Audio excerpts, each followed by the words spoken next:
The Earth Alliance is one of the youngest spacefaring nations in the known galaxy, yet they are also one of the largest and most influential. 100 years ago, humanity was on the verge of destroying itself in a global civil war when first contact was made with intelligent alien life. Since then, man has spread throughout local space to occupy more than a dozen additional systems, fought and won 2 major wars and several smaller ones, and established diplomatic connections with virtually every race within 100 light-years. One of humanity's primary assets is the overall adaptability and curiosity of its people. Humans love to explore, and the instant they got their hands on hyperspace technology, deep survey missions were being sent to every corner of the galaxy. Humans also appreciate freedom, and eagerly flocked to new colony sites in search of new opportunities. A generally friendly race, they had little trouble meeting aliens and trading with them, in the process quickly advancing their level of technology up to a level where they could safely defend themselves from aggressive neighbors. Humans are many things: diplomats, traders, farmers, designers, doctors, explorers, and much more. They are the ones who can do it all. Yet, despite their apparent friendliness and curiosity, they are a race fraught with internal problems. All too often their natural aggressiveness turns inward upon itself. Religious and ethnic groups are still at odds with each other despite centuries of alliance. Good-natured competition between nation-states and colonies all too often turns sour. The government, stable on the surface, internally struggles for control over increasingly independent-minded planet. Telepaths and mundanes remain constantly at odds, separated by genetics and decades of dichotomy. The human race may appear strong and confident from the outside, but internally, they are still struggling to find a measure of stability with themselves. We will detail the Earth Alliance in its entirety. From the homeworld of Earth to the colonies of Mars, Proxima, Orion, and more, every part of the Alliance.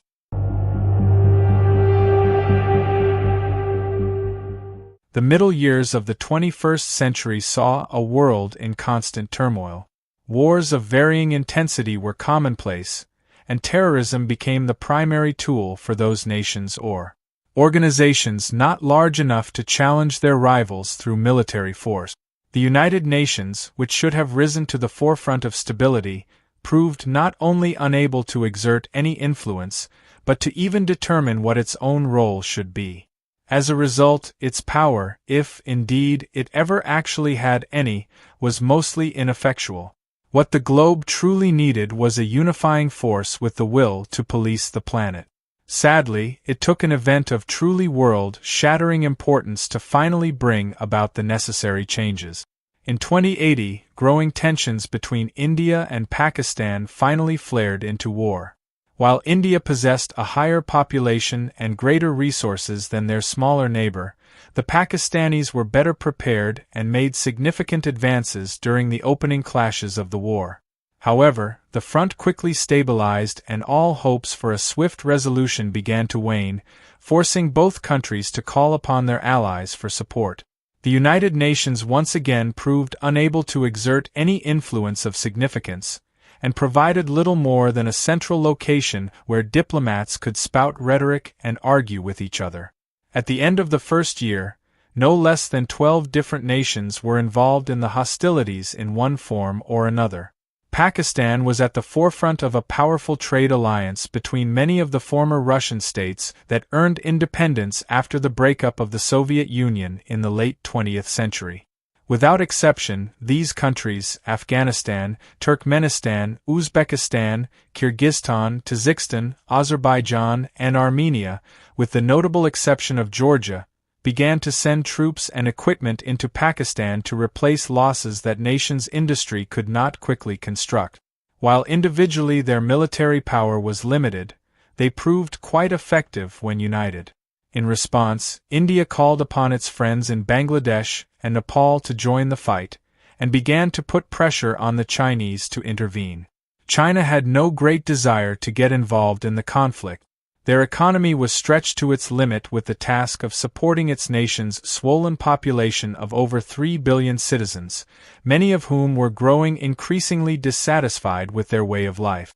The vast majority of China's people were, effectively, peasants who watched from poverty while the rest of the world lived in ever-increasing health and comfort, particularly in the United States, European Union, and most infuriatingly, India. However, China's economy depended entirely upon trade with those very nations they looked upon with a jealous eye. Without the steady flow of outgoing goods that provided the foreign currency needed to support its internal expenses, China would quickly slip to the brink of collapse.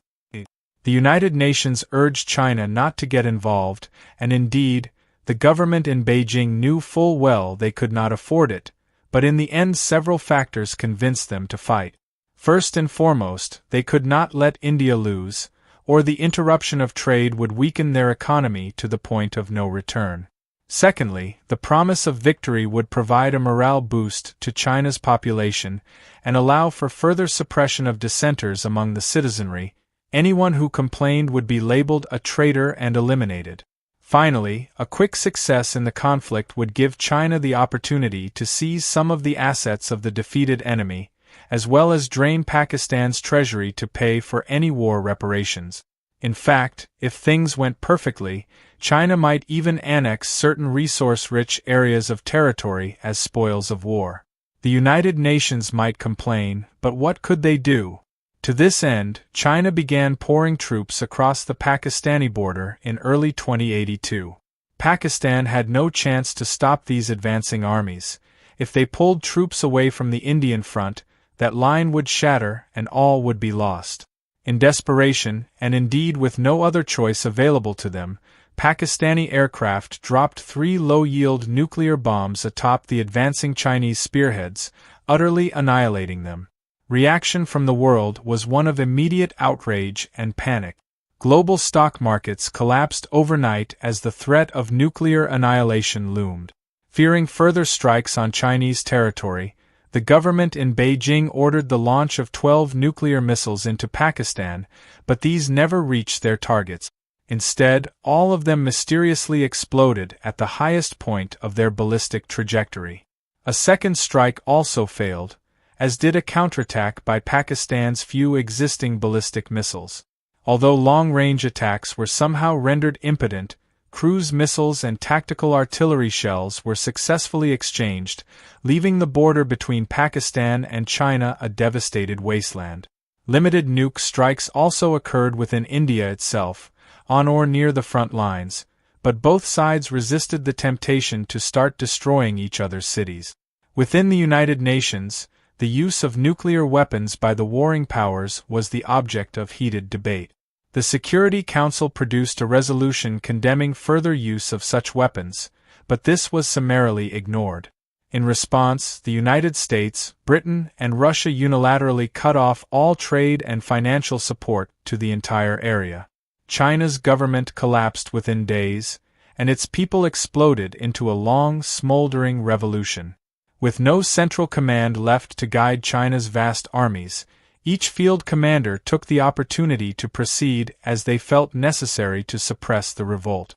The resulting civil war was incredibly bloody, and several parts of China broke into separate nations that would not be reunited for decades, or, in the case of Taiwan, over a century. What remained of the Chinese military blamed the UN, and particularly Russia, for the disaster, which, for all intents and purposes, was probably inevitable anyway.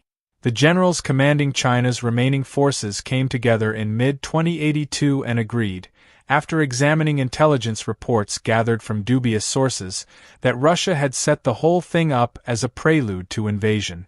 Thus, in a move that totally surprised nearly everyone, Chinese forces began streaming across the broad Russian border, capturing everything they could and destroying whatever they could not hold. Once again, intercontinental nuclear missiles were launched, but not a single one ever struck any target. It was at this point that the United States revealed a previously unknown array of automated global defense satellites capable of tracking and knocking down any ballistic missile within minutes of launch. This system, known as Earthshield, put the United Nations into an uproar. Every country, with the exception of Britain and Australia, argued bitterly. It was their contention that the use of such a system against active military forces was an act of war. America argued that had they not utilized Earthshield, most of Pakistan, India and China, if not the whole of Asia, would be a devastated zone of radioactive slag. In response, Russia and China withdrew from the United Nations, effectively causing that organization to cease to exist. Over the course of the ensuing year, the ongoing war spread throughout Asia. Chinese armies rampaged through eastern Russia, but stalled as they approached Moscow. The winter of that year, heightened by nuclear-driven dust in the upper atmosphere, was one of the worst on record. Millions of Chinese and Russians died on the steppe. Korea, Vietnam, Laos, and Cambodia all became involved in the fighting to one degree or another. The United States and European Union, suffering economically under the collapse of the world's stock markets, sent in troops to try to halt the fighting, but were fired upon by the very people they were trying to help. In the end, the military might of the two superpowers remained idle, waiting in offshore task forces or within neutral countries for the fighting to die down. World War III, as it was now becoming known, did not officially end until 2084, although scattered fighting continued between India and Pakistan until the middle of 2085. Much of the region was devastated or entirely destroyed. The world markets gradually stabilized as China's armies retreated and resumed the goal of suppressing the revolution. Most of Pakistan's allies, their resources depleted by punishing Indian airstrikes, pulled out of the war one by one. India eventually drove Pakistan back to its own border, but made no effort to advance further, fearing additional nuclear bombardment or, more likely, intervention by the United States, which was by then threatening to begin bombing both sides if the war did not come to an immediate halt. When all was said and done, very few borders changed, but over a dozen nations were left in ruins. The world would never be the same.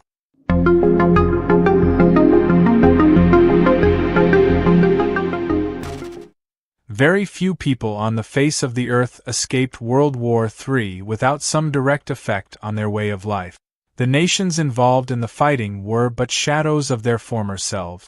Estimates suggested China alone lost well over 100 million people during the bloody fighting, not to mention those who perished in the epidemics and starvation that followed, or in the terrible winter of 2084. Over half of India's territory was a smoking ruin, as was a large swath of northern Pakistan. Inflation was rampant, with the value of the euro and American dollar dropping by as much as 50% during the last 3 years of the war. Worse still were the lingering bad feelings left by the intervention of American satellites in preventing the devastating nuclear exchange that would have likely swept India and Pakistan off the face of the planet. The Yanks, Brits and Aussies could only shake their heads as angry nations complained that the lack of a ballistic missile threat led directly to China's collapse and the subsequent invasion of Russia.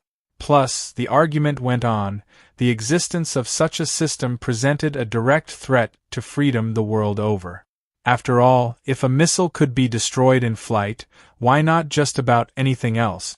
Could an orbiting laser not be turned upon an aircraft in flight, or a factory, or an entire city? Things seemed bleak. Russia and China refused to rejoin the United Nations as long as the Earthshield satellites remained in place. In response, the United States argued that the day of the United Nations was over. That body had time and time again proven itself ineffective in its role. What was needed was nothing less than a unified global military both willing and able to do what was necessary to preserve peace. In a move that surprised everyone, including the American people, the United States government offered Earthshield, and the American military itself, as the core of what they called the Unified Earth Force. This was the very genesis of the combined arms establishment that would one day be known simply as Earth Force.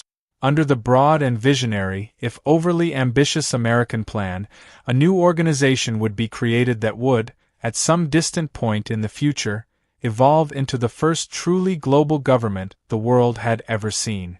Obviously, this would not happen overnight, but over the course of many years, if not decades. No one was naive enough to believe the world could be united swiftly, and many felt it would simply never happen at all. However, considering not only the present state of Asia, but also the economic effect the war had on the rest of the world, some argued that national economies were already so intertwined that a world government was already necessary to ensure effective management of resources and trade. Initially, there was much resistance to the unified Earth proposal. Russia and China in particular insisted the United States was doing little more than uniting the world under its own banner. Few nations wanted to become just another star floating with hundreds of others above the red and white stripes that lined the Yankee flag. Yankees. Many of these countries insisted that the threat of the Earth Shield weaponry was a hammer waiting to descend upon them should they refuse to join the proposed alliance. However, not everyone was so eager to complain. Britain and most of Europe readily backed the plan, immediately grasping the benefits of open trade and unified defense. Many of the poorer nations, such as those in Africa and South America, also agreed, primarily as a means to aid their own economies, which had fallen along with the world markets during the war. Throughout the late 2080s, the Unified Earth Alliance gradually took shape and became known as simply the Earth Alliance. In 2087, the organization was officially formed at a special conference in Geneva, Switzerland, later to become the official alliance capital. All of North and South America, most of Europe and Africa, Israel, Japan, Australia, New Zealand, South Korea, and a smattering of minor Asian and Pacific Rim nations were initial signers of the alliance charter. Notable holdouts included Russia, China, India, Pakistan, France, Egypt, Libya, North Korea, Vietnam, and the whole of the Middle East except Israel. All nations were invited to join, and, for the moment, no sanctions were put forth against those who remained independent. As time passed, the Earth Alliance quickly grew in power and influence. The borders between its member nations began to blur as they took on the aspect of states within a confederation instead of independent countries. A single currency, the credit, was created in 2095, sending dollars, pounds, euros, and the like by the wayside. Although the individual nations would continue to retain their own standing armies for decades, the core of Earth Force was formed in 2091 and grew steadily thereafter. This multinational force standardized on English as its primary language and operated equipment primarily provided by the United States and European Union. As trust continued to build, member nations began to share secrets with each other, resulting in a significant burst of technological advancement. New and cheaper ways to reach and explore space were discovered and put to use, resulting in the creations of permanent space stations and bases on the Moon and, later, Mars. These provided stepping stones to the outer planets and resource-rich asteroids, and the promulgation of jobs and industry created a kind of golden age within those nations that made up the Earth Alliance. But little did the people of Earth know, in only a few short decades, the universe would change forever, for alien life would find them.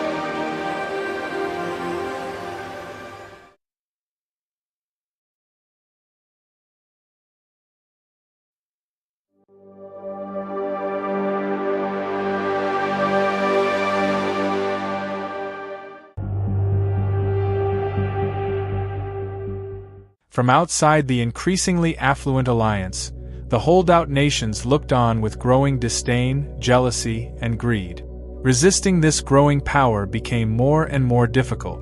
For some countries, like Russia and China, staying out of the Earth Alliance was a matter of national pride. For others, such as North Korea and France, it was their strong independent nature. Still other nations, including India, Pakistan, and the Middle East, felt the organization was too firmly rooted in Christianity to join. Most of these countries continued to remain apart from the alliance through much of the 2090s, although Egypt and Libya entered the fold in 2093, and an increasingly isolated France finally gave in on January 1, 2096. Each of these countries was welcomed with open arms, and although the first couple of years were difficult while integration proceeded, they soon began to enjoy the same prosperity as the rest of the Earth Alliance. Seeing this, a number of smaller holdouts joined as the century came to a close, with only China, Russia, India, Pakistan, the nations of the Middle East remaining outside the envelope. In an attempt to resist what they saw as an increasing threat of annexation, Saudi Arabia attempted to organize its Muslim neighbors into the League of Palestinian Nations, but could not convince the others to accept any form of unified government that would result in the slightest reduction in sovereignty. A similar attempt by Russia to produce an alliance with the Asian holdouts failed utterly due to long-standing antipathies between all four nations. In response to these unification attempts, the alliance began to put pressure on the remaining countries to get their heads out of the sand and finally become part of the world community. Many within the alliance saw these holdouts as a significant threat to world peace. A rearmed India and Pakistan were beginning to hiss at each other again, while Russia and China had turned their own border into 1,000 miles of razor wire, mines, and gun emplacements waiting to fire at the slightest provocation. Worse still, the Middle East was fully involved in a terror campaign designed to undermine the alliance and break up its members, particularly their ancient foe Israel. Unlike the United Nations, however, the Earth Alliance had the power to enforce its will and the willingness to use that power. At first it began to influence the holdout countries by the skillful use of propaganda. Russia was seen by alliance leaders as the key to all the others, so a campaign began to sway the Russian government and people to join the EA of their own accord. The benefits of membership were extolled in public displays and on-air broadcast advertising, focusing primarily on the economic advantages of unlimited trade with Europe and America. Even more important, though, was the promise of defiance against the Chinese threat. No longer would Russia be required to hold the border on their own. Should China invade, the entire Earth Alliance would come to their aid.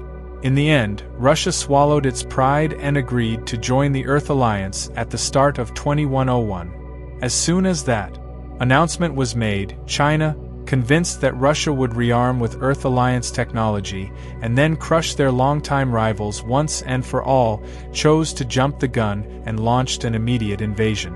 The alliance responded by declaring Russia a protected state and opened fire with advanced satellite weaponry, long-range aircraft, and other assets of a technological level well beyond anything the Chinese could deploy. The war lasted only 5 days before the devastated Chinese armies retreated. However, when Russia pressed to counterattack, the alliance ordered them to stand down their forces, which they did immediately. Shortly after the 5-day war, China's government underwent a dramatic change. Virtually overnight, they began to put out feelers to the alliance. The sting of their defeat was replaced with a burning desire not to let their Russian enemies enter into any arrangement that left the proud Chinese on the outside looking in. Ultimately, both Russia and China officially joined the alliance simultaneously on the 1st of January 2101, although they continued to guard their mutual border for years afterward, and neither truly trusted each other for decades. Pakistan and India also took the hint and joined simultaneously, surprisingly without conflict, in 2102. The Middle East proved a more difficult nut to crack. Each country there had become a sort of island unto itself, and each operated terrorists against nearly every country in the alliance. The problem finally came to a head when a small nuclear weapon was employed against Israel in 2105. The explosion was traced to a terrorist organization operating out of Iran. The Earth Alliance was outraged. Something had to be done, but the outright use of military force was deemed unacceptable. The alliance did not feel that using force against Iran would solve the problem, only exacerbate it, as occurred during the War on Terrorism a century earlier. Instead, they responded by sealing off the entire Middle East from the rest of the world, isolating them as no other nations had ever been isolated before. All land routes were closed, and all sea lanes were patrolled by a military blockade. Ships leaving the harbors were captured and interned with minimal use of force, while any citizens caught were simply returned to their home countries. Initially, terrorism continued unabated, but over time the alliance finally managed to put an end to the threat. The trapped countries responded as if they were under siege, occasionally running suicide bombers out to attack guards, or firing missiles and artillery at their neighbors. The alliance responded by gradually destroying anything that could be used as a weapon. Even this would not be enough to convince the besieged nations, so with no other options available, the alliance decided to invade each country in turn. As Earth Alliance forces crossed the border, the greater portion of the people flocked to them as liberators, happy to be rid of their oppressive leaders. The era of independent nations had finally come to an end, and while it didn't happen the way the Alliance founders hoped it would, Earth was at last unified under a single government.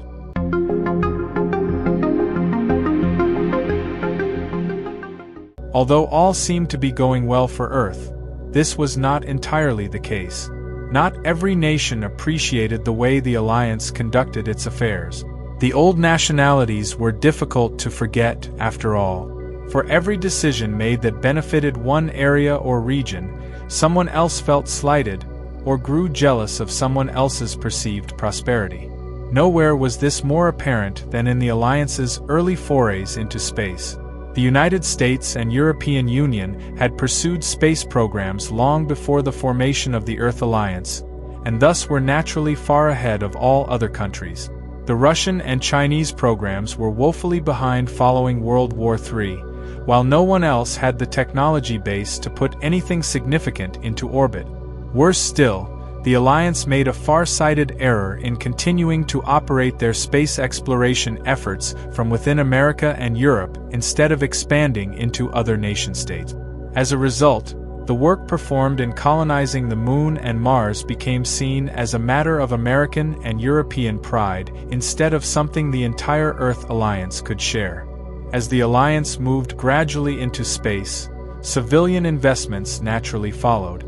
Eventually, companies and wealthy individuals began to expand to the asteroids and outer planets, looking for mining opportunities. The solar system proved to be a vast storehouse of wealth just waiting to be tapped, but only those with the proper technological backing could get to them. Eventually, some of the less scrupulous nations, as well as certain organizations just beginning to grow in power, discovered it was cheaper and easier to seize the profits of others instead of earning them honestly. This was the origin of the very first raiders, who began by lurking near established shipping lanes, but eventually moved on to scouring the asteroids and terrorizing any honest miner they encountered. In response to this, the ever-growing population of corporate miners demanded action. While some of these raiders were independent, the vast majority were funded and backed by greedy nations or those who felt slighted by the greater influence of America and Europe. Unwilling to risk enraging those states by direct action, and lacking any sort of non-orbital space-based military funding, the Earth Alliance sat idly by and did nothing while the raiders grew in power.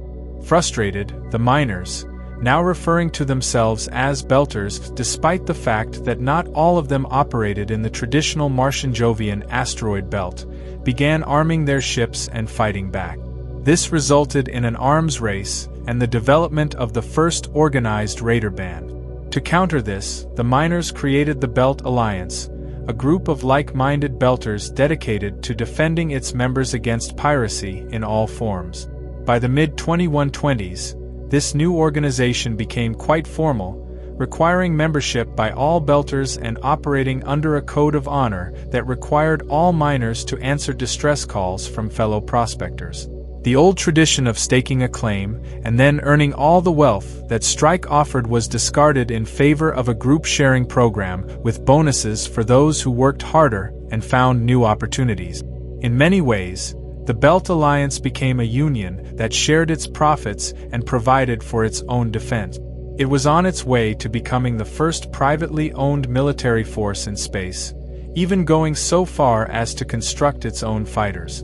These simple, one-man craft, the precursor to what would one day become the hardy and inexpensive Delta V, were attached externally to Belter ships where they could quickly be deployed against any raider vessel that threatened them. In response, of course, the raiders quickly developed or bought fighters of their own, and soon both sides escalated to attack vessels and warship. The Belt Alliance, often referred to as the BA, is a product of the same stresses that created Earth Force.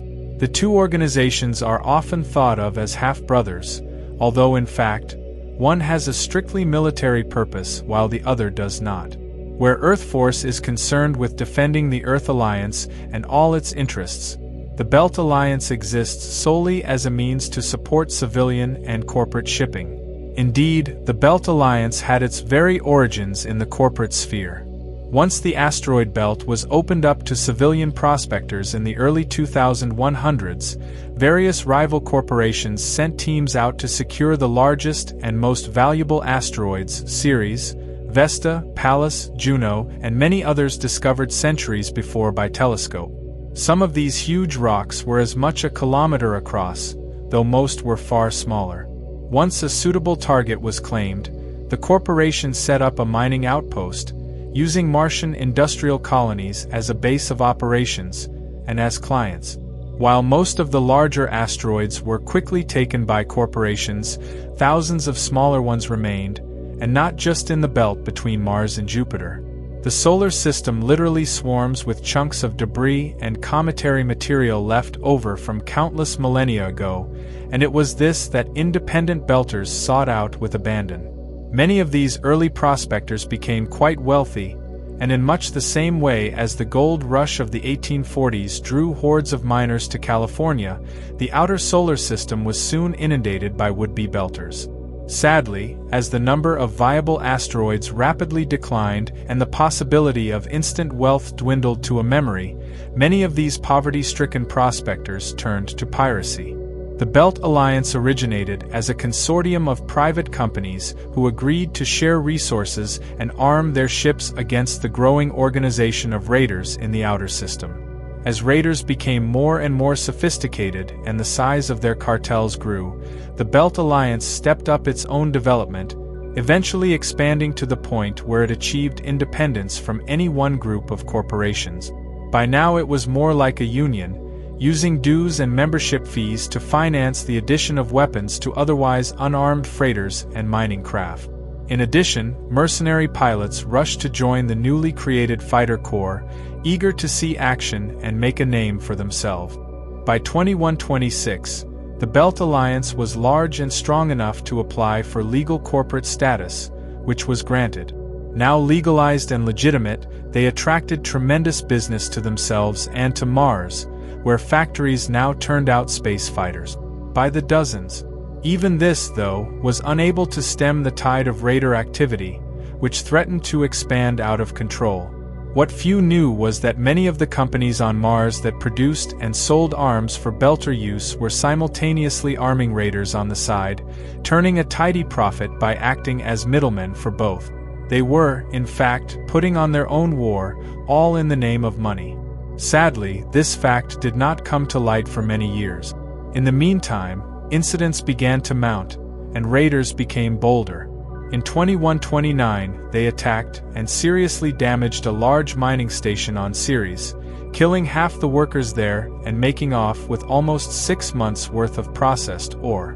Early in 2130, a veritable horde of raiders descended upon a well-defended corporate outpost near Saturn's moon Triton, resulting in the first serious space battle in the history of the solar system. Although the raiders were defeated, the loss of life was tremendous. Other incidents occurred, and while few were nearly as spectacular, the media on Earth and Mars turned them into spectacles. Vids of floating debris following raider attacks, especially those with flash-frozen corpses among the wreckage, were particularly enticing. A groundswell of public opinion encouraged the Earth Alliance to create Earth Force to help police the system and drive out the raiders. Initial encounters between Earth and Belter forces were less than auspicious, but soon the Belt Alliance learned to just keep out of Earth Force's way.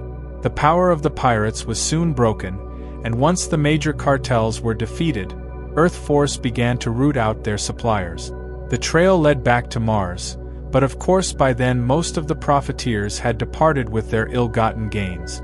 Soon other races learned of the Belt Alliance and began to hire them for escort work into or near Earth space. The Belt Alliance accepted these jobs so long as they did not come into conflict with Earth Force. Clearly, it would not do to ship into enemy space during wartime, for example. Again, the leadership of the Belt Alliance went out of their way to ensure they operated wholly within the domain of their own charter, thereby ensuring good relations with Earth and the highest possible profit margin at all times. In addition to working with alien races, the Belt Alliance soon began to hire alien citizens as well. Soon, Drazi, Brakiri, Narns, Centauri, Pakmare, and others could be found within the ranks of the Belt Alliance, usually operating on cargo runs or escort duty within their own territory. This, as much as diplomatic efforts, went a long way towards establishing humanity as one of the newer and friendlier powers within the galaxy. The Belt Alliance attempted to stay out of the combat zones during the Dilger War, although some ships were lost in territory the Dilger invaded without warning. After those initial attacks, the Belt Alliance ceased shipping anything remotely resembling weapons, but when the Dilger didn't stop ambushing their freighters and slaughtering their escorts, the Alliance pulled back all its forces from the affected areas. The logistics of the war itself were for the most part handled by Earth Force military transports, although some Belt Alliance units took part late in the war and in the months that followed. In the years after the invasion, Belt Alliance vessels were highly active in rebuilding the logistics network linking the League together. While this effort was greatly appreciated by most of the affected worlds, some Vri guilds felt the Belt Alliance was hurting their profits and took action. Fighting was common for several years, but ceased once the Belters convinced Earthdome to file a formal protest with the Vri government. After that, battles dropped off and were eventually dismissed as the actions of a few rogue mercenaries who happened to be flying Vri ship. Nonetheless, the Belt Alliance remains distrustful of the Vri even today. The Earth/Minbari War was where the Belt Alliance truly proved its worth. Although the Belters did not fight directly, except at the Battle of the Line, they were instrumental in rescuing thousands of refugees from doomed outposts and colonies. In addition, decades of experience with hyperspace travel in the region permitted the Belt Alliance to lead civilian transport ships away from pursuit down hyperspace paths the Minbari had yet to discover. In addition to these invaluable missions, armed Belt Alliance craft put themselves in harm's way on numerous occasions to ensure the survival of countless others, sacrificing their own crews in some of the most heroic acts to ever grace the spaceways. Even at the end, when Earth appeared doomed, the Belters did not scatter to the stars, but stood firm with Earth Force and died by the thousands. Despite these acts of selfless heroism, few Belters were given the credit they deserved after the war. In public announcements explaining the surrender, Earth Force frequently remarked on the desperate heroism shown by its own members, but almost never mentioned the Belt Alliance. This left a bitter aftertaste in the mouths of the Belter leadership, who responded by relocating their home base to the Proxima system following the war. Many Belters believe that Earth's growing tendency towards Terra-centrism and the constant treatment of colonists as second-class citizens can only lead to trouble in the future. While all this was going on, the Earth Alliance watched with growing concern. They simply could not sit idly by while open war progressed outside the atmospheres of Earth and Mars. The time had come to project their influence beyond the planets they protected. Even those nations who originally supported the raiders agreed to cooperate, for the pirates they funded were growing more and more powerful with each passing day. The unified Earth Force, until now concerned entirely with defense of Earth and its outposts, began to construct its first space navy. Known by the shortened name Earth Force, this unified military arm began operations in 2131 by patrolling the larger asteroids and the moons of Jupiter. Early on, some Belters, not quite trusting the new peacekeepers, or simply mistaking them for approaching raiders, opened fire on Earth Force vessels. Ultimately, after a brief period of mistrust and doubt, the Belt Alliance simply went back to business, happy to have someone else around to shoot down the pirate.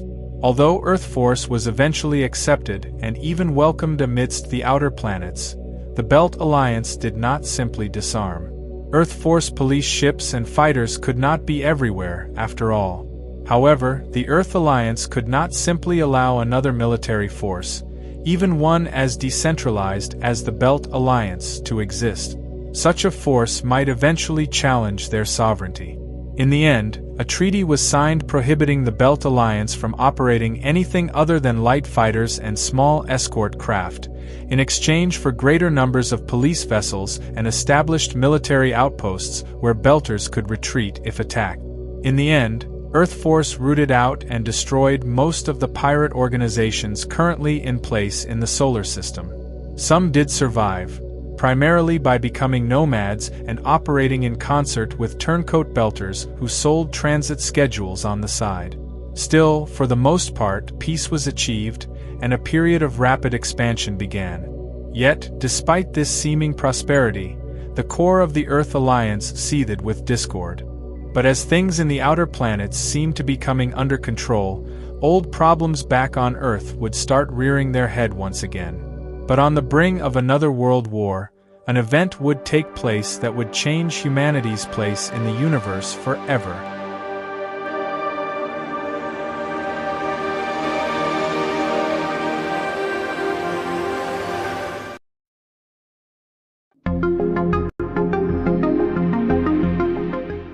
As the decades passed, many of the promises of the Earth Alliance Charter failed to appear. Nations that were poor remained, for the most part, poor. While the quality of life did improve significantly in those regions, it did not advance nearly as swiftly as in locations such as North America and Europe. This created a growing disparity in regions like South America, Africa, and much of Asia, who began to rumble about seceding from the alliance. In addition to this, those nations who joined by force or threat of force were not unilaterally accepted into the alliance. The distrust and bad feelings did not fade as they had when the first round of holdouts, such as France, entered the Union. India and Pakistan steadfastly refused to accept any orders to disband their militaries and, in fact, built them up at a rapid clip using funds that were supposed to go towards humanitarian aid and infrastructure. Similarly, China and Russia took the influx of alliance technology and secretly built larger and more effective armed forces, including many outlawed weapons of mass destruction. These weapons included ground-based anti-satellite systems capable of tracking and knocking out the Earth Shield defense network, theoretically providing a first strike capability over their rival but, in fact, merely ensuring mutual destruction should war come to pass. For a while, it did seem like war was inevitable. China's population remained among the poorest in the world and blamed the alliance for all its problems. Russia continually chafed at the way their scientific and technological programs were hamstrung by deployment restrictions. The fact that they were using those very advancements to build up their military in direct violation of the Alliance Charter did not stop either from protesting or the continuation of the illegal activities. In addition to the difficulties with the larger nations, many smaller ones felt they were even worse off. The countries that were forced to join against their will, in particular those that made up the Palestinian states, were particularly incensed by the way they were being treated. Underground leaders continued to operate terrorist cells throughout the world, surviving despite all attempts by security forces to eliminate them. One of these finally succeeded in doing the one thing the Earth Alliance feared most. They acquired a nuclear bomb and used it in 2150 to destroy San Diego. The response was immediate. The government declared the equivalent of martial law until those responsible were caught, significantly reducing freedoms worldwide. Although the terrorists responsible for the devastation on America's west coast were eventually caught and most restrictions lifted, many people felt the alliance acted too strongly. Some believed the leaders at Earth Dome had too much power and that the Earth Alliance's influence had to be curtailed. Rumblings of rebellion began to appear across the globe, even in places where such things would have been unconscionable a few decades earlier. By the mid-2150s, Russia and China each had a military strength in excess of the Earth Alliance itself, and both sides were operating their own space forces as well. China secretly signed deals with Korea and India to aid them in any coming conflict, and in response, Russia and Pakistan formed their own alliance. Paramilitary groups began to form throughout the region on one side or the other, with the Middle Eastern nations joining in wherever possible. South America and Africa continued to threaten secession, and the Earth Alliance teetered on the brink of total collapse. As the world prepared for the end, something unexpected happened. On April 7, 2155, a Centauri survey vessel dropped out of hyperspace near Jupiter and made first contact with the human race. Within days, the Centauri ship was in orbit of Earth, undergoing peaceful trade negotiations with the leaders of the Earth Alliance. Threats of war and secession vanished overnight as humanity learned it was no longer alone in the universe. For the average citizen, the arrival of peaceful aliens was a time of rejoicing. Suddenly all the petty fears and bickering among Earth's people became a thing of the past. Humanity was no longer trapped on a single habitable world amongst a few useless rocks that made up the rest of the solar system. Now, the entire galaxy was open for exploration. For the more pragmatic among the Alliance, the appearance of a seemingly benevolent race of aliens, possessing far more advanced technology and apparently occupying a very large empire, was met with suspicion and outright fear. The single survey vessel in orbit might have been capable of wiping out most, if not all, of Earth Force naval capabilities on its own, and it was not even a warship. A small fleet could easily bring humanity to its knees, turning Earth into a slave state of the Centauri Republic. In fact, had the Centauri discovered Earth 100 years earlier, such a conquest might well have been the result. Fortunately for humanity, the Republic was now too busy with its own affairs and internal bickering to worry about territorial conquest. In fact, they had already undergone several decades of compaction in which former slave planets broke away and declared independence. The last thing the Centauri needed was to antagonize another sentient race and send it running into the hands of its enemies. Thus, while Earth's leaders declared and solidified their friendship and trade relations with the Centauri, even enduring, with good humor, a laughable attempt by Republic ambassadors to claim Earth as a lost colony, they secretly began working on a crash program to advance the technological base of the Alliance. All differences between the member nations were forgotten under the sudden and very real threat of domination from a much stronger outside power. Fear of the Centauri and other races Earth was just beginning to become aware of, coupled with an almost instinctive desire to join and prosper within the newly discovered galactic arena unified Earth as nothing else ever could.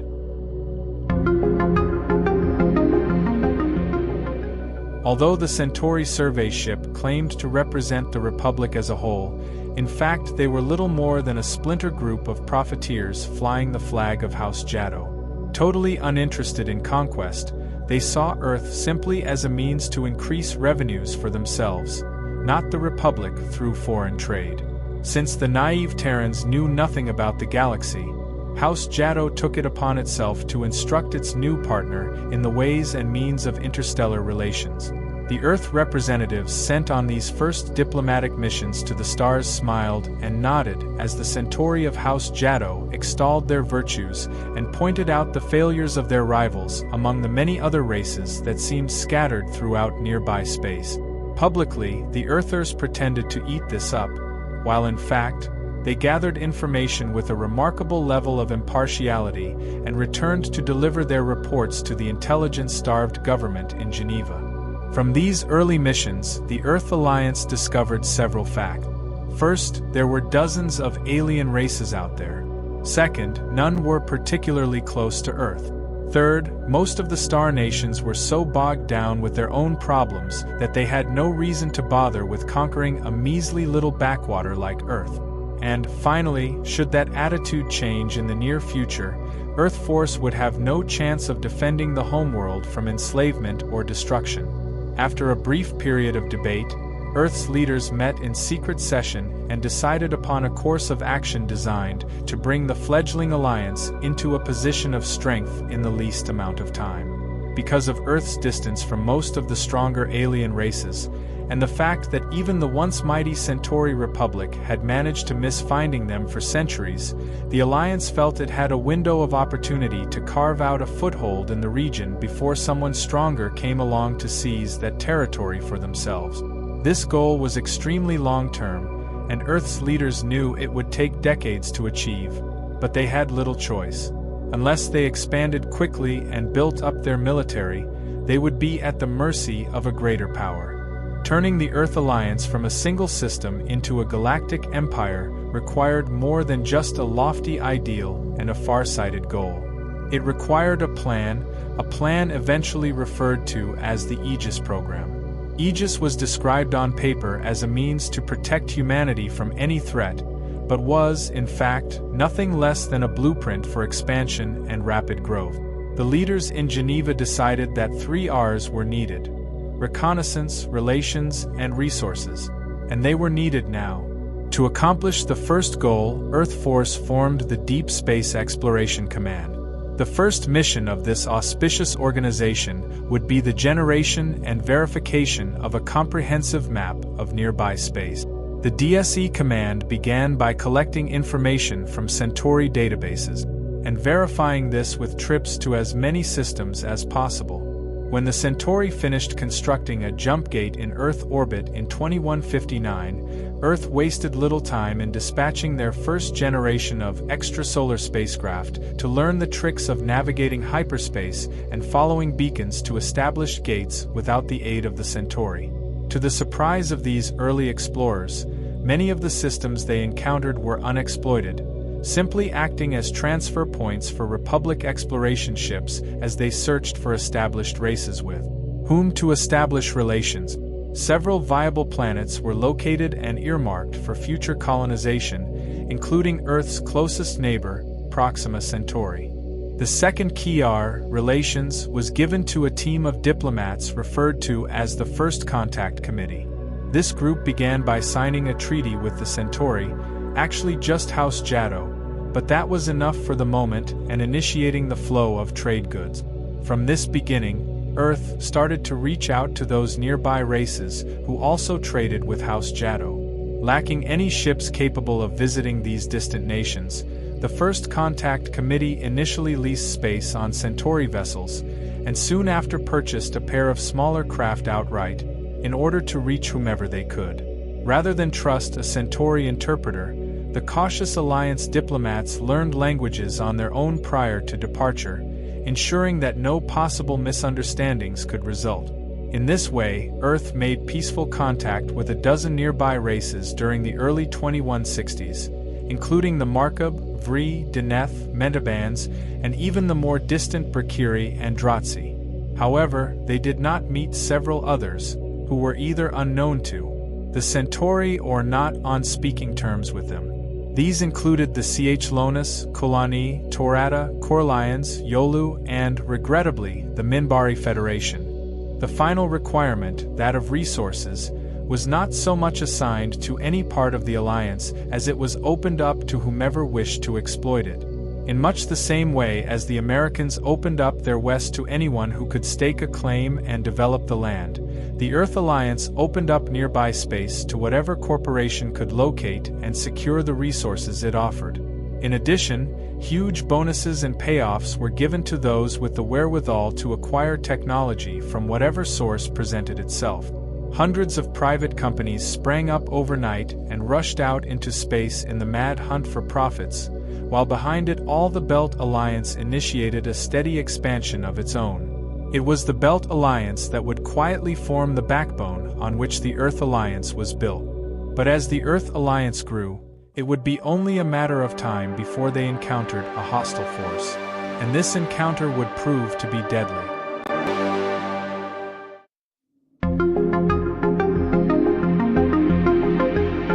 Far beyond the bounds of Earth territory, in one of the farthest corners of known space, dwelled a race known as the Dilger Imperium. A proud, warrior people, they believed themselves to be the center of the universe. All other races were destined to serve them, in whatever way the Dilger saw fit. Unfortunately, the Dilger were still new to interstellar travel, and seemed surrounded by much larger, more capable races than they could ever hope to defeat. What was needed was a long-term plan for conquest, but as it turned out, fate did not give the Dilger that time. Through scientific research, the Dilger learned that their sun would meet a catastrophic end sometime in the coming few decades. Their homeworld of Amelos was doomed. Suddenly they had no choice but to accelerate their plans. To a race as self-centered as the Dilger, asking for help was anathema, and indeed, those in charge never gave it the slightest consideration. No, the Dilger would carve out their own empire using whatever force was required, and then move their entire population to whichever conquered world best met their criteria. In the 2220s, the Dilger became very active in exploring and researching nearby space. Coreward, they found a powerful middleborn race known as the Talconisha, whose vast fleet of living starships brooked not the slightest intrusion. To anti-Sprial lay only useless, burned-out systems and the void between galactic spiral arms. Their only choices were Spin-Ward and Rim-Ward, where they discovered the scattered and divided races of the League of Non-Aligned Worlds. For many years, Faxer-class spy ships and Protra-class scout vessels roamed through League space and neighboring races, offering trade treaties and establishing diplomatic relations. The crews of these ships were actually highly trained spies adept at gathering intelligence and returning it secretly to their masters back on Amelos. Although some of these ships were caught and destroyed, the League was so compartmentalized that they never suspected what the Dilger were truly up to. Finally, in 2228, the Imperium made its first assault. Their early ship designs, constructed with the fruits of countless stolen technological data, would have been swept aside by most of the other races' larger fleets, so they wisely selected one of the weakest independent powers of the region, the Alakan Republic. Alaka was isolated and had very little in the way of defenses, and was quickly overwhelmed. So quickly was their defeat. Own borders with the Dilger, but they were a pacifistic people and did not see the rape of Alaka as a strong enough reason to go to war. The Drazi, who also shared a border with the Dilger, were more worried about the enormous Narn regime than an upstart race with only a few planets to its name. The rest of the League saw the Dilger as someone else's problem and ignored it. Had they paid more attention, however, the Drazi would have been more concerned. Prior to the Alakan invasion, the Dilger had cleverly provoked an incident with the Narns and then rushed to pay reparations, following up their good faith with a treaty of non-aggression designed to keep the regime out of the coming conflict.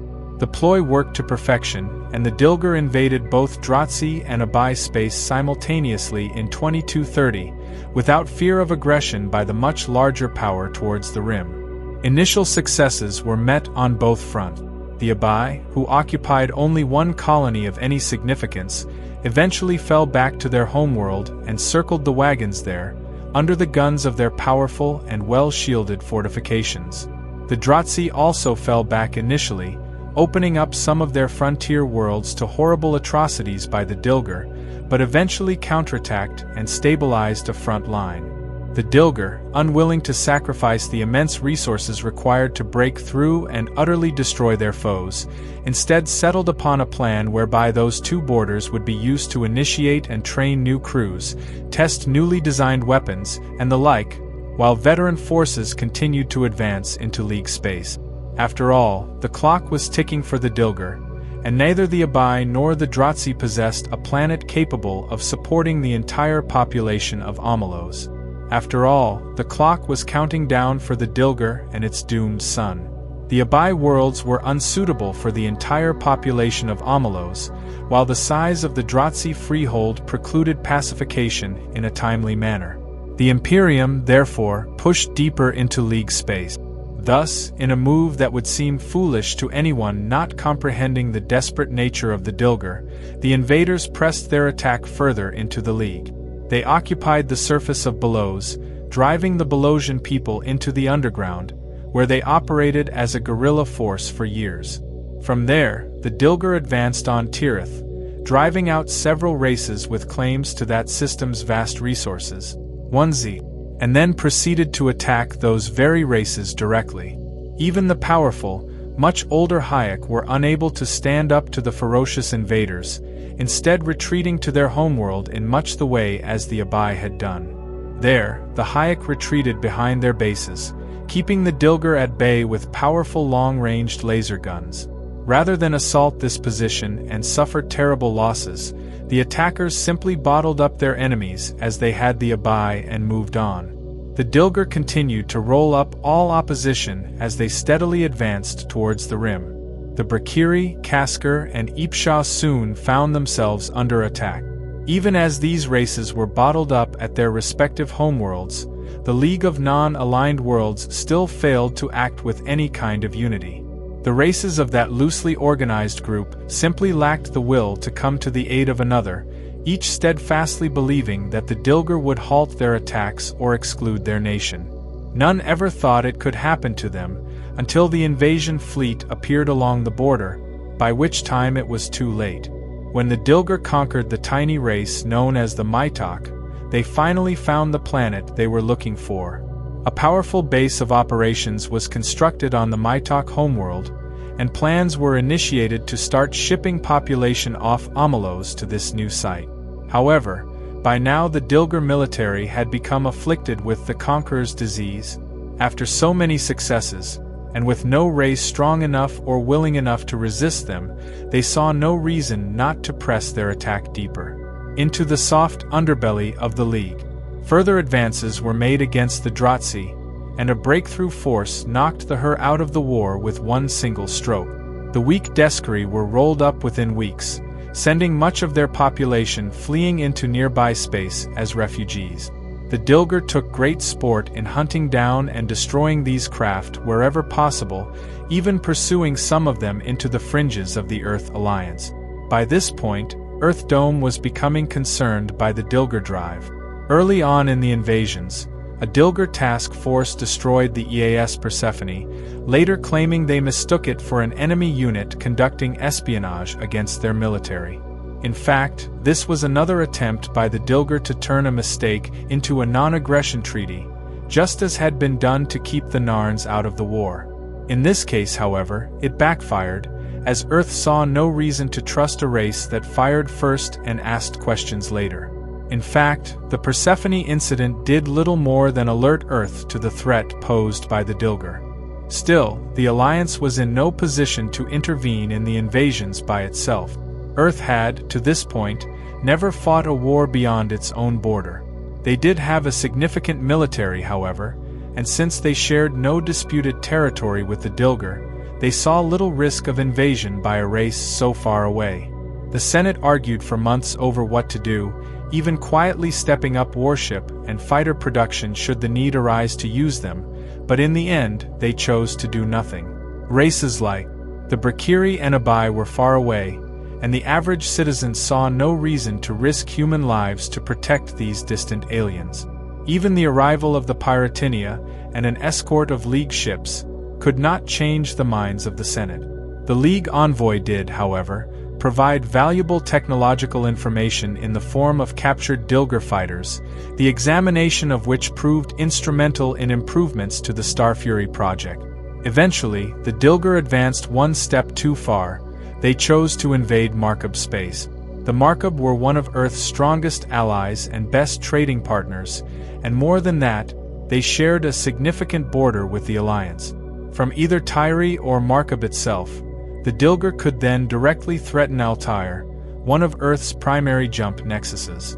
Almost simultaneously with this invasion, the Pyratinia envoy, led by Ambassador Kalika of the Abai, made a final, desperate plea for Earth intervention. In this critical speech, Kalika compared the Dilger to the oppressive Nazi regime of the mid-1900s. That, along with the suddenly visible threat to Earth security, finally opened the eyes of most of the Senate. Although the Alliance had warned the Dilger on numerous occasions not to attack the Markab, the Dilgar were unimpressed by Earth itself. Protoss scout ships, sent out in the late 2220s, reported that Earth territory was a hollow shell and its people singularly unwilling to fight. What was more, they insisted, the Terrans would never intervene directly unless the Dilgar made the mistake of crossing the border, something they were very careful not to do. While this strategy would have paid big dividends had the Alliance chosen not to attack, the unwillingness of the Dilgar to even consider the possibility of an Alliance attack left their badly overextended forces vulnerable to a concentrated strike.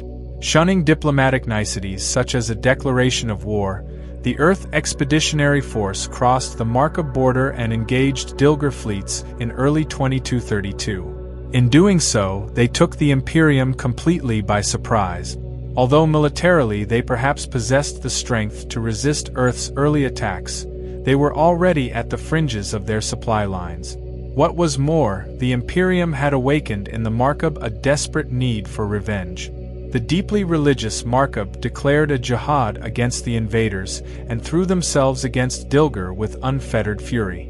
This accelerated the Earth Alliance's pursuit of the Dilgar during their retreat, lest their allies destroy themselves against Dilgar fortifications. For the better part of a year, the Earth Expeditionary Force, under the command of Admiral Hamato, gradually drove the Dilgar back one system at a time. Now the Dilgar propensity to surround homeworlds but leave them alone for later pacification worked against them, as the advancing alliance freed up these bottled military assets for use against the Dilgar. The collected national fleets, out for revenge against their terrible oppressors, formed into a huge, poorly coordinated armada known as the Liberation Navy. While this group moved from homeworld to homeworld, setting free such races as the Kaskar, Berkiri, Hayek, and Abai, the Earth Expeditionary Force pressed the attack directly against Dilgar bases and supply lines. The Imperium's promised new homeworld of Maitok was lost, and in their anger the retreating Dilgar turned the planet into an irradiated wasteland. They performed similar atrocities at each liberated colony world, infuriating the people of the Earth Alliance and leaving no room for negotiations. The people of Earth, treated daily to new scenes of genocidal acts on the part of the Imperium, knew just how close they had come to suffering a similar fate. Indeed, they felt the only appropriate response was to pound the Dilgar right back to the Stone Age. Eventually, the Dilgar were driven back to their fortified positions at Alaka, Belos, Tythalis, and Amelos itself. Tythalis was the only system protecting the Drazi front, while Belos was the key to resisting the advancing Earth Expeditionary Force. The remaining Dilgar forces, now finally concentrated, were preparing to knock the Drazi completely out of the war when Admiral Hamato launched his offensive against Belos. He began by sending elements of the Free Belosian Navy, who had escaped the original invasion years before, intending to draw out the Dilgar defenders and spring the expeditionary fleet upon them in ambush. In this, Hamato employed another of the complex military plans that made him famous, but in this particular instance, his legendary luck and skill did not produce the desired results. The Dilgar did not take the bait, and in fact turned the tables by setting up an ambush of their own. Having temporarily retreated from Belosian space, the Dilgar returned with unexpected strength and managed to catch the Earth fleets in the process of landing troops to liberate the planet. The Alliance was forced to withdraw, leaving Gropo's units on the surface for months until a follow-up assault could be organized. This apparently grave setback ultimately proved to be an unexpected boon to the Alliance when the stranded ground forces linked up with Belosian guerrilla armies, who had been harassing the Dilgar garrisons for months.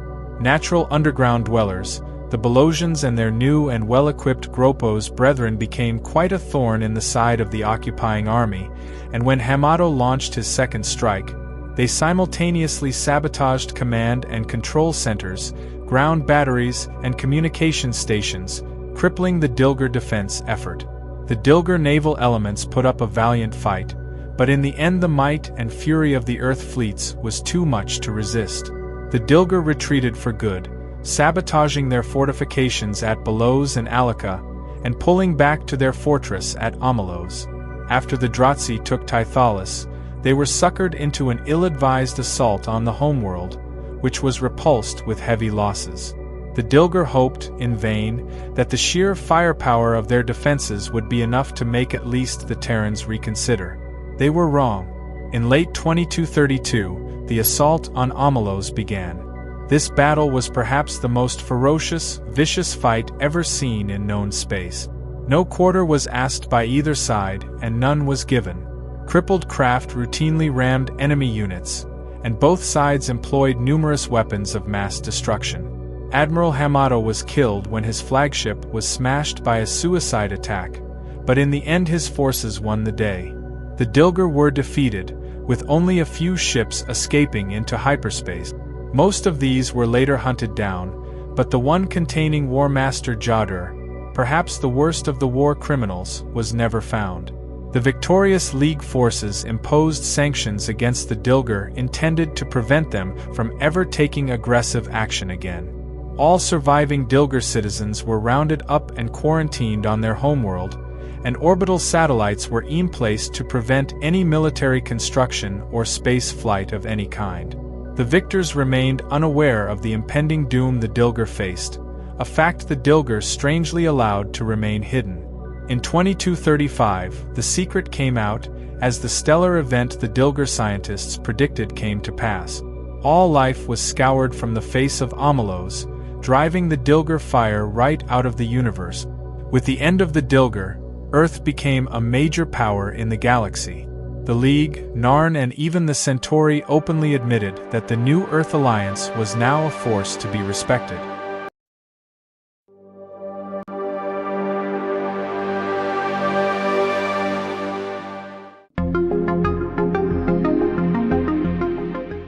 The fleet returned to Earth space in 2233 after a long victory tour of the League. It had been reduced to less than a third of its original strength. Hundreds of ships had been destroyed, while other still functional vessels had proved themselves inadequate to the demands of modern warfare.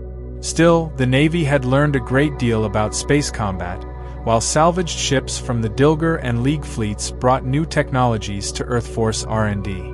The EF's crews were broken up and reassigned all over the fleet, so the techniques learned during the Long War were spread to the rest of Earth Force. A new generation of officers experienced in dealing with alien races and long-term space travel rose up, drawn from the veterans of the Dilger War.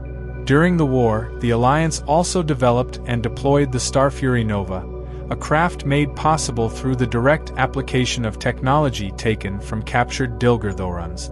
This fighter proved only a stepping stone to the more powerful and capable Aurora-class Starfury, redevelopment of the old Nova that incorporated Dilger-designed stabilizers and combat software which remains in service today. The other great prize of the war was pulse cannon technology, which quickly became one of the primary weapons used by many Alliance designs. Although the Starfury Nova was quickly obsolete and removed from the inventory, its name continues to live on in the Nova Dreadnought, a powerful gunship introduced in the prototype from during the war and later fitted with combined laser/pulse weapons. Few ships of the era could stand up to a ship of this level of firepower in a head-to-head shooting match. In addition to the positive effects on Earth's morale, total victory over the Dilger also provided huge technological advantages. The Dilger possessed weapons of a type never before seen, among them bolter and pulsar guns capable of operating not only in offensive ship-killing mode, but equally well as anti-fighter defense systems. These weapons led directly to the invention of the first pulse cannon by Earth Force in 2240, and corresponding improvements to ship designs like the Hyperion, Olympus, Artemis, Tethys, and Sagittarius. Many of these classes getting improved sensor and fusion reactor upgrades that increased their speed and range. Orbital satellites and Orion space stations also benefited from new tech as well. Earth would also use these new technologies to construct the first Explorer-class ship. The first one, launched in 2243, were massive vessels, bigger than any other ship built before. While the Army had suffered only minor losses during the Dilger War, Command decided to re-equip the ground forces with a new generation of tanks and ground vehicles. ground attacks during the Dilger War had suffered terrible logistic problems. The army was still using vehicles drawn from the vehicle pools of the various nation-states that contributed troops, so different divisions used different and incompatible tank models. Shipping spare parts and supplies across tens of parsecs had proved extraordinarily difficult during the war, so the army switched over to using a single basis chassis on which different mission-specific turrets could be mounted. The war also saw a massive increase in recruitment, as thousands of young men and women rushed to enlist to fight the Dilger after seeing images and news reports of Dilger atrocities on other worlds. By 2240, there were over 2,000 new Earth Force personnel in service for every single one who died fighting the Dilger. The military grew faster than most politicians felt comfortable with, and soon pressure was put on the military to slow down its recruiting and weapon production to redistribute money and resources to the civilian population.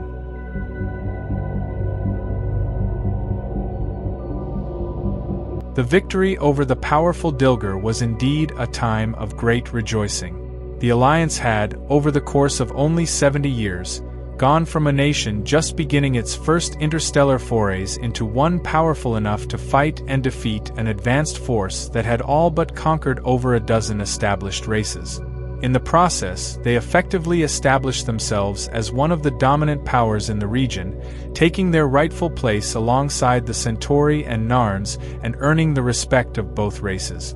Indeed, both the Republic and regime were resigned to making hollow accusations about how the other race had allowed an empire as horrible as the Dilger to run rampant. Beyond mere technology, however, the Dilger War had changed Earth Force forever. Earth had successfully intervened in the affairs of the galaxy, winning the respect of the League and putting themselves on a par with the two current great powers, the Narn and the Centauri. EarthGov's foreign policy began to change, becoming more open to more interventions and peacekeeping operations.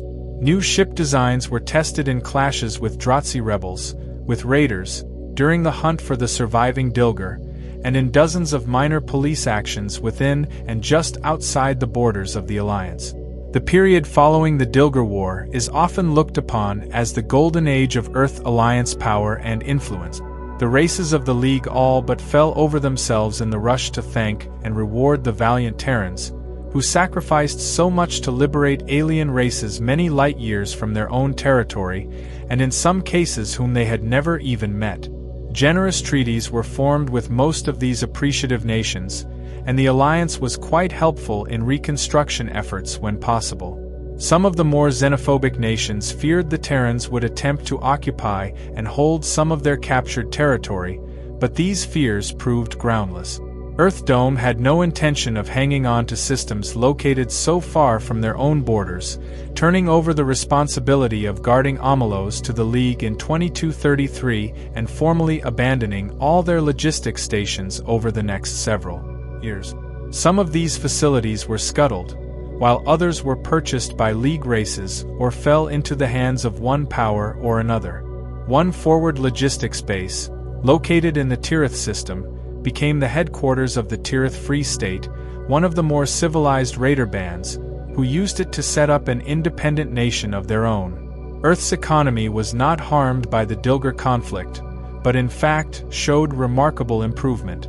The need for a strong military had been proven beyond a shadow of a doubt, and few citizens protested the replacement of lost units and concentration of effort on research and development.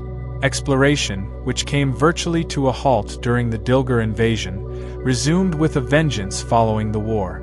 Earth's people were happy, its military was strong, and its reputation among the galactic powers was impeccable. The Alliance stood poised on the brink of true greatness. Spin-off technologies from the war and the reconstruction effort re-energized the sluggish Earth economy, which was then able to take advantage of the massive market offered by the League's rebuilding. Earth Force vessels were soon seen escorting massive trade convoys from Proxima and Earth, making their way to countless League worlds to help their rebuilding efforts and maintaining diplomatic relations. For many in the League, the Earth Alliance's goodwill and would end up being one-sided. By 2237, Earth Force had largely rebuilt the Navy, and the pressures of population and industrial demand for supplies called for a new phase of exploration. The first prototypes of the mighty Explorer-class vessels were built, and several Hyperions and Novas were given over to the newly formed Explorer Corps. Earth Force signed a new contract with salvage corporations like IPX, getting first refusal on any military technology uncovered by their efforts. Earth Force constructed a new network of hyperspace communications relays throughout the Alliance, linking distant outposts in near real-time communication with Earth. Logistics bases and defense satellites were constructed on dozens of worlds. As Earth Force pushed out, they encountered races such as the Pakmare and Moradi, all of whom were cowed by the military might of the Alliance. The fleet seemed virtually invincible, with the Centauri in slow decline and the Narn locked in a fruitless Cold War with their old oppressors. The Earth Alliance seemed poised for ascendancy over known space. By 2245, the Earth Alliance had pushed far beyond its original borders and had eclipsed the still mighty Centauri Republic as the preeminent military and economic power of the known galaxy. The most notable clash of the period was the brief Bug War of 2240, when the game decided to test the Alliance's resolve. A surprise attack was launched on Ceti Gamma, and tens of thousands of game warriors flooded onto the planet. Groppo's teams reinforced the colonial defenses, and the game were beaten back. The aliens abandoned their defeated foot troops, and instead sent diplomats to sign a non-aggression pact with the Alliance. Earth Force intelligence suspect that the attack was a test that Earth had passed, although why the game chose such a risky method to engage humanity remains a mystery for the xenopsychologists.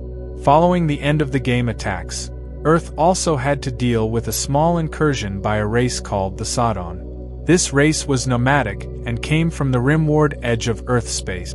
The attacks lasted for several months, but ended after they moved towards what would soon be known as Minbari space. This conflict would be one of the main reasons Earth would send an expedition to the region that would have horrific consequences. But the war did have one unfortunate side effect, however. Earth's pride became swelled to the point where its leaders and military officers possessed an inflated view of their own abilities and strength. Despite warnings from the Centauri and other races, they saw themselves as capable of anything and deserving of a proper level of respect from everyone they met. They had not yet learned the lesson that, despite all their accomplishments and apparent power, they were as gnats before some of the technologically advanced races lurking out there in the galaxy. This was a lesson they would soon learn the hard way.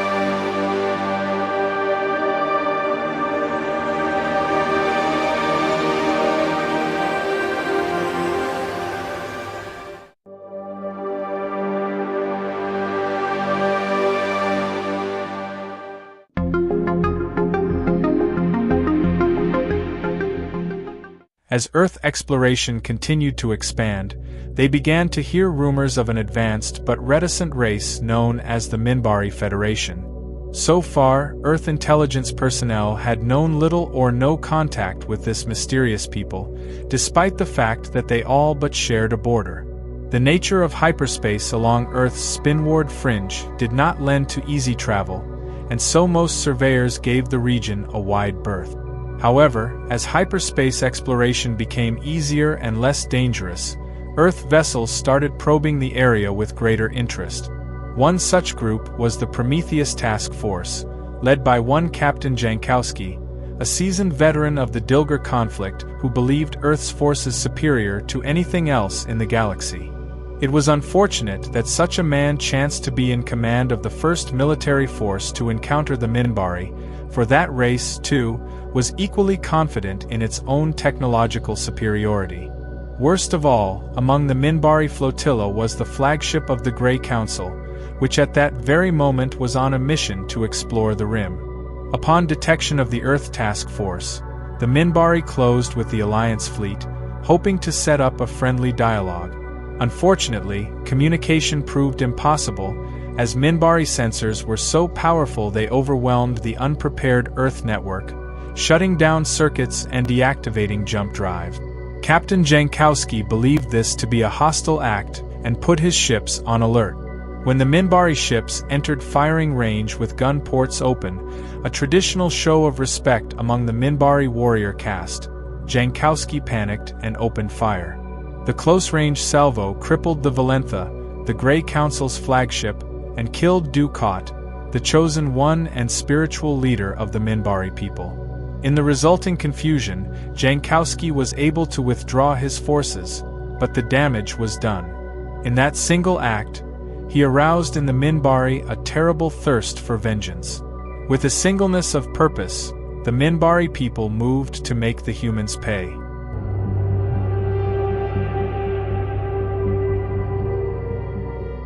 And pay they did.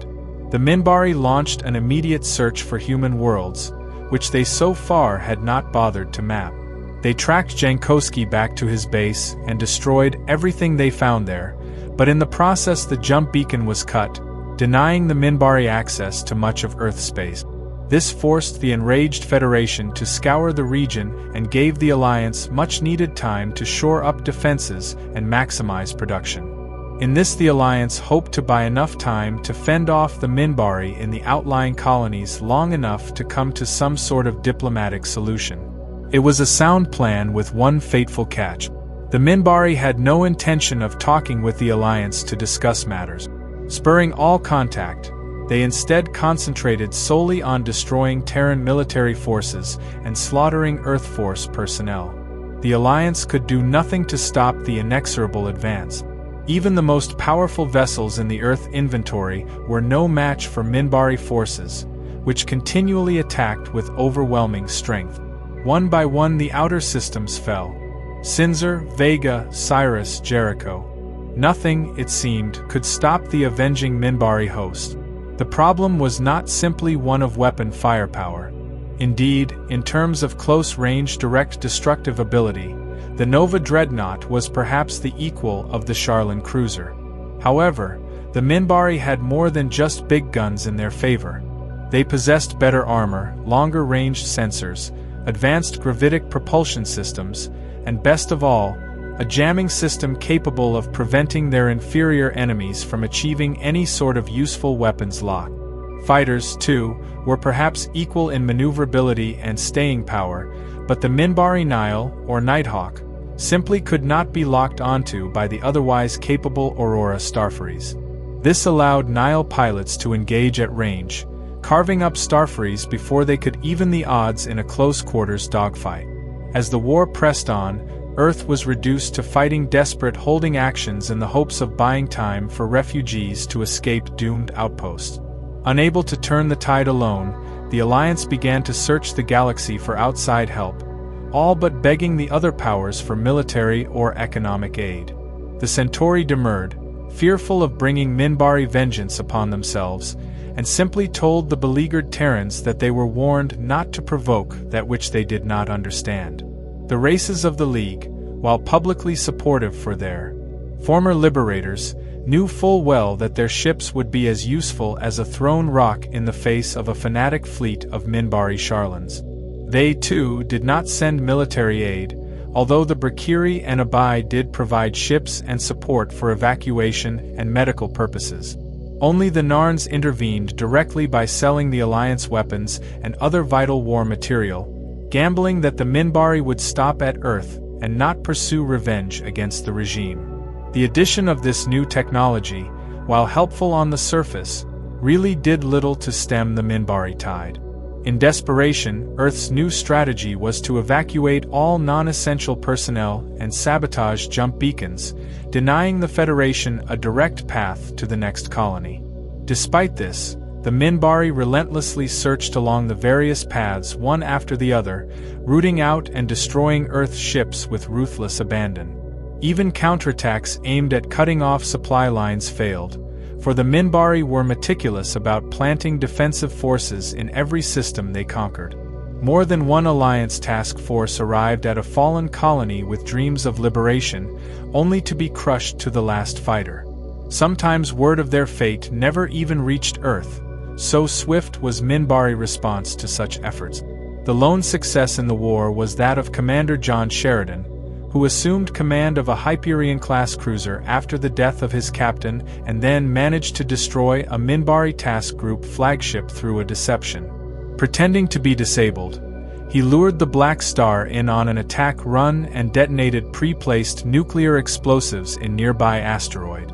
The powerful Minbari cruiser was destroyed, and Earth had its first hero of the war.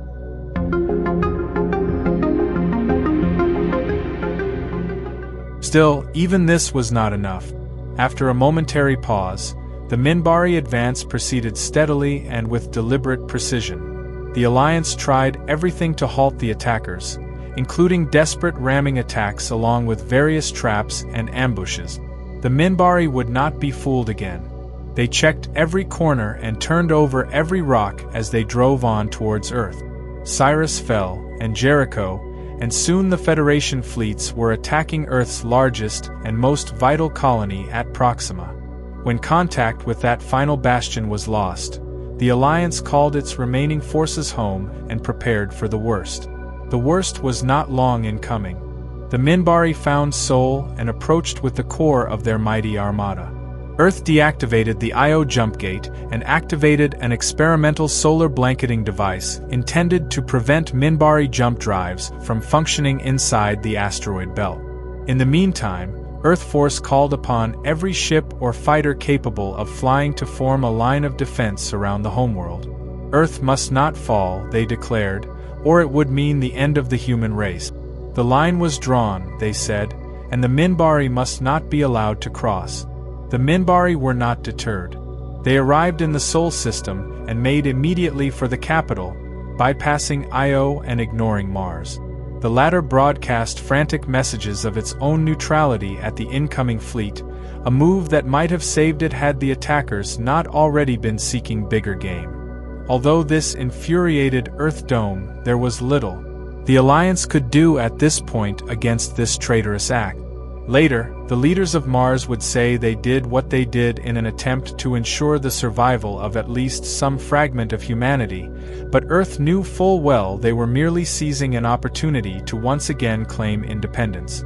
This attitude would poorly color Earth-Mars relations for years following the conflict. In the end, the Minbari ignored Earth's jump shield technology and exited hyperspace just outside the cobbled-together wall of desperate defenders. The invaders made no effort to bypass this line of defending ships and attack from another angle, but instead tore right into the flimsy Earth Defiance. The resulting battle was brutal and bloody, and could have only one final result. Yet, in the midst of what must have seemed to be overwhelming superiority, the Minbari did the unthinkable. Without any sort of explanation, they suddenly heaved to and surrendered. The leaders in Geneva met this move with flabbergasted shock. While Earth's few surviving ships regrouped, leery of some kind of trick, the President and her staff met with the Grey Council and accepted the immediate surrender of all Minbari forces.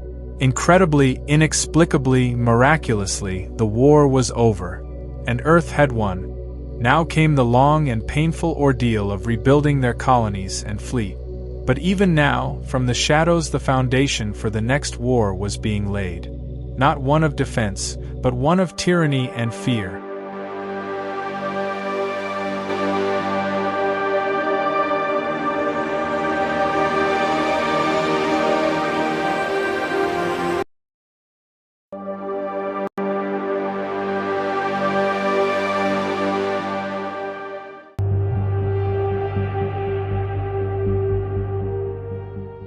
The surrender of the Minbari left the Earth Alliance in disarray. At first no one could believe it. Surely the Federation was involved in some sort of plot. Perhaps they wished to demonstrate their overwhelming superiority, and then turn the surviving humans into slaves. Yet even these terrible fears soon seemed unfounded. The Minbari proved the war was over when they left only a token embassy behind and pulled completely out of Earth space. Not just from Earth but from every colony and outpost they had occupied during their invasion. They made no attempt to take prisoners, steal technology, or sabotage those installations they left behind. If they were indeed conquerors, they were like no conqueror the humans had ever seen. With the departure of the Minbari, the Alliance found itself with a monumental task ahead of it. The Federation, despite surrendering, made no offers of aid or restitution, but simply left the smoking ruin of a once proud space empire in their dust. Fortunately, in the final days of the assault, the Minbari did not destroy every ship and installation they found with the sort of single-minded determination observed early in the war. Instead, they were content to pacify what resistance they found and press on towards Earth. This had the side effect of allowing the Alliance to quickly repair and recommission a large number of heavily damaged starships, mostly of the Olympus and Hyperion class. In addition, a new generation of Myrmidon light combat vessels was swiftly constructed and sent to defend the colonies. With these, Earth quickly restored their frontier borders and secured them against alien incursion. While the Kolani and Chlonus both sent forces into Earth space to test the defenses, they retreated quickly in the face of determined Earth task forces. These lone Earth groups made up of those grizzled survivors still capable of fighting, knew full well that they were all that stood between the remnants of the Alliance and an opportunistic alien invasion. They stood firm and towed the line yet again, and both races retreated after only a few skirmishes, believing that the Alliance survived the war in better shape than they actually had. In fact, Earth space would have been an easy target for any alien race with enough determination and ships to invade, but no one dared risk it. After all, Earth somehow managed to survive total war with the Minbari. In fact, it was the Minbari who had finally surrendered, a fact the Federation did not bother to hide. Why would the Minbari, an apparently unstoppable juggernaut, do this without good reason? What if the Minbari were now thralls of the Alliance through some unknown means? No one wanted to bring the wrath of the Federation down upon their heads next by provoking the Alliance. Of course, not everyone believed such a wild theory, but then, the Minbari surrender defied all other logic. The most likely explanation seemed to be that the Alliance withheld some sort of terrible doomsday weapon that they threatened, at the last, to visit upon both forces as an act of spite. Yet the Minbari said nothing about any such device, and while Earth diplomats were quick to seize upon it as a way to save face following what had been, for all intents and purposes, a disastrous defeat, they knew such an explanation would never stand up for long. They milked it for all it was worth, however, buying enough time to rebuild Earth force, recolonize their outposts, and return the Alliance to as much of its former state as was physically possible. In addition to the repairs on existing hulls and new construction in surviving shipyards, Earth Force was also forced to recognize the superiority of the Minbari Charlan war cruiser. No one in the Alliance had the slightest clue why the Minbari retreated when they did, and so there was no reason to expect they might not one day return to finish the job they started. Therefore, one of Earth's immediate goals was to develop some sort of craft capable of standing up to a Charlan in direct combat. The Nova, while indeed powerful, was simply not equal to the task, for it lacked the speed and maneuverability to engage the superior Minbari war vessels, and the long-range weapons needed in a match with the Minbari cruiser. To this end, a crash construction program developed a hybrid hull referred to as the Omega Destroyer. The Omega employed the best aspects of the Nova heavy weapons emplacements and a well-armored superstructure, with a gravity-positive rotating section and an array of defense weapons second to none. Even this craft, however powerful and capable, was still only a stopgap measure, for it alone was still not the equal of a Charlan. Something better was needed. Indeed, an entirely new generation of Earth ship and fighter designs was required. As a result, a series of longer-ranged programs were initiated to produce these vessels, the first fruits of which are now beginning to appear in the form of advanced Thunderbolt-class fighters. As to what lies beyond, all anyone knows for sure are veiled rumors of a top-secret vessel codenamed Warlock. No other information is available about this black project at this time. In addition to rebuilding their military, the Earth Alliance began a more extensive exploration campaign to expand their knowledge of the Outer Rim and to make contact with new races on their terms. For this task, several more Explorer-class ships were built for the task. But these ships were commanded by captains who were better trained in diplomacy and level-headed thinking to avoid what is now called the Jankowski effect. Sometime after the end of the war, once it became apparent that the Minbari had no intention of resuming the conflict, the leaders of Earth decided that they could not allow themselves to be brought to the edge of destruction once again. Ignorance of galactic power and politics had led them to the brink of doom, and the lack of any central forum to plead their case gave them no opportunity to offer reparations or make their case for peace. The Dilger invasion, also, was allowed to progress as far as it did because the League of Non-Aligned Worlds lacked the wherewithal to warn the others or request aid against the threat. Something was needed, some focal point where diplomats could meet in neutral space, to provide an outlet for grievances and diplomatic discussions. Thus was the Babylon Project born. The Alliance chose a neutral site as close as possible to the conflux of Earth, Narn, Centauri, Minbari, and League territory. Here, they began construction on a massive starbase capable of supporting ambassadors from every known race and culture. At this site, representatives of all governments could meet in peace and resolve their differences. Earth's leadership wanted there to be no chance of any future misunderstandings, involving either themselves or anyone else, that could lead to a galactic war. Constructing the Babylon station proved more difficult than it first appeared on paper. Not everyone agreed that such a place should exist. At least one of the first 3 stations is known to have been directly destroyed by sabotage, while others were lost in suspicious accident. The 4th, and largest, simply vanished on the eve of activation, with no trace ever found. Thoroughly disheartened, Earth was about to abandon the project entirely when the funds needed to construct the 5th and final Babylon station arrived from a totally unexpected provider: the Minbari Federation.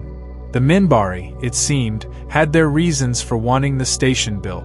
For certain considerations, they offered to pay for virtually the entire construction project, although they invited and later accepted further help from the Centauri, Narns, and League of Non-Aligned Worlds. Although Babylon 5 was not nearly the size of Babylon 4, it was still quite capable of performing its intended function. It came online in 2256, ushering in a new era in the realm of galactic affairs.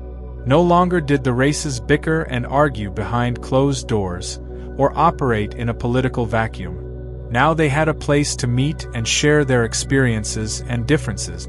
With the help of Babylon 5, the age of interstellar war seemed past. Yet, despite all that has been accomplished, the Earth Alliance remained in turmoil. The question of what to do with Mars was still not answered, and the growing rift between telepaths and mundanes remained a significant concern. The reason for the Minbari surrender had never been adequately determined. Worst of all, there seemed to be constant rumblings out on the rim and beyond, rumors of a strange new power rising to the fore, threatening to draw the Alliance once more into conflict.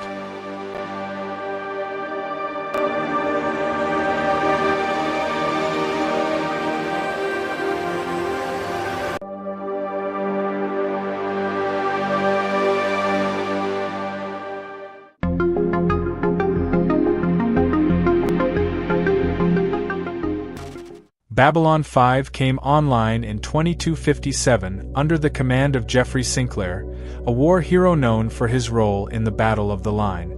Sinclair's appointment as station commander surprised many within Earth Force Command. It was later revealed that the Minbari had significant influence in his selection as part of the conditions for funding Babylon 5's construction, as they considered him their preferred candidate. The year 2258 of Babylon 5 was anything but mundane. The station narrowly escaped destruction at the hands of the Vorlons when their ambassador, Kosh, faced an assassination plot. Babylon 5 also made first contact with a race known as the Soul Hunters, who were at the time stalking Minbari ambassador Delenn. Moreover, the station encountered the Ru Harus, an ancient race that served the Vorlons. This first contact led to the discovery of an ancient machine built by the Vorlons under Epsilon 3. A short time later, other members of this race arrived to claim the planet. This encounter quickly turned into a hostile but brief battle between Babylon 5 and the Hyperion heavy cruiser Hyperion herself, resulting in the extinction of the Ru Harus. Babylon 5 solved the mystery of its predecessor, Babylon 4, by rescuing the crew before it disappeared into a time rift. The station also proved its military value by successfully destroying a significant group of raiders. Closure came to the hunt for the last of the Dilger war criminals when War Master Jodar, aka Deathwalker, arrived at the station with an elixir promising immortality.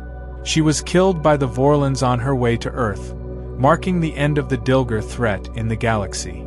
With the successes of Babylon 5, President Luis Santiago made a special visit to the station as part of a goodwill tour aimed at improving relations with other races.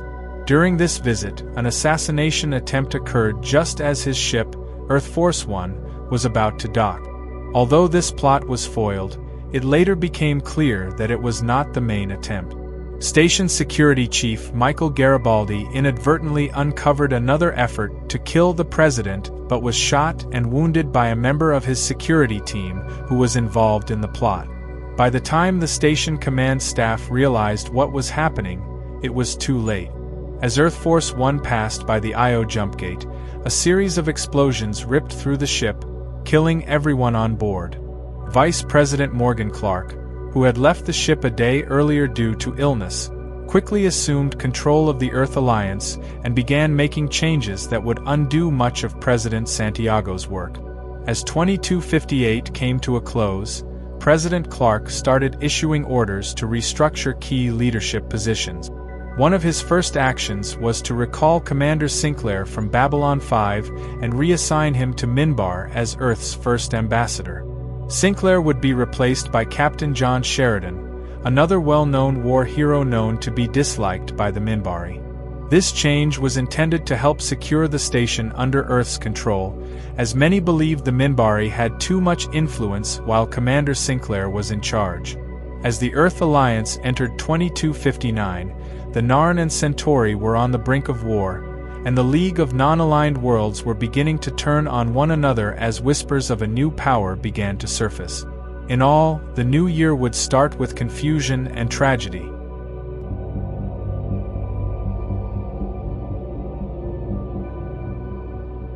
In the year 2259, Captain John Sheridan was assigned as the new commander of Babylon 5, replacing Ambassador Jeffrey Sinclair, now stationed to Minbar as Earth's first ambassador. Just as he was taking command, Captain Sheridan had to deal with a significant political and tactical crisis regarding the Minbari war cruiser, the Trigati. The ship did not stand down as the other Minbari warships did at the end of the war, but instead went into self-exile for almost 12 years. While the Trigati crisis was resolved, it would be the first of many that would put Babylon 5 on the front lines. When the Explorer-class ship EAS Cortez was lost in hyperspace, Babylon 5 launched a risky but ultimately successful rescue of the ship, the first time in Earth's history. The station also hosted a massive number of mystical technomages as they passed through to their hiding sanctuary. One of the station's greatest honors was when the Centauri Emperor Turhan visited the Babylon 5 on a mission of peace. His intent was to end the built-up hostilities between the Centauri and the Narn by meeting with the Narn ambassador and apologizing to his people for the horrors inflicted upon the Narn people. But sadly, before this was to come, the Emperor's hearts gave out and soon died before he could deliver his message of peace. What few knew was that in the background, several factions were preparing to seize control of the throne and place the Emperor's mad nephew, Cartagia, in his place as a puppet. As Emperor Turhan closed his eyes for the last time, the Narn would declare war on the Centauri. The War of Retribution had begun. Babylon 5 got a massive upgrade in late 2259 when Major General Richard Franklin used the station as a staging area for a large military operation. The new upgrades included pulse cannons, energy mines, more particle beams, an improved interceptor system, targeting and tracking scanners, and the hangars were updated to accommodate the new Thunderbolt and Badger fighters that were now coming into service. The Narn-Centauri War would drag Earth into conflict on several occasions. 2 of them were at Babylon 5 because of the blockade in response to Centauri weapons smuggling, and when a Narn heavy cruiser arrived after the war seeking sanctuary. In both encounters, the Centauri ships were destroyed with a massive loss of life. Another encounter also took place in Earth space when the Centauri attacked a refugee convoy that had entered Earth space to avoid Centauri patrols. A small battle between Earth and the Centauri took place at the New London colony. But this encounter would result in it being the deadliest, with the loss of 2 Omega destroyers and 9 older Centauri ships. It was clear that the situation was getting out of control. The War of Retribution ended in October with the bombing of the Narn home world. The Centauri using mass drivers to bombard the planet drew great outrage from all races. These weapons were outlawed following the Dilger War. This resulted in Earth beginning formal talks with the Centauri. What most didn't know is that these talks were to establish a non-aggression pact between the 2 powers to avoid any future conflict. This treaty was one of many programs used by now President Morgan Clark to help strengthen his control over Earth and please his secret allies, the Shadows. As 2259 closes, conspiracies and plots are being made and exposed by all sides. It will only be a matter of time before they all explode into chaos.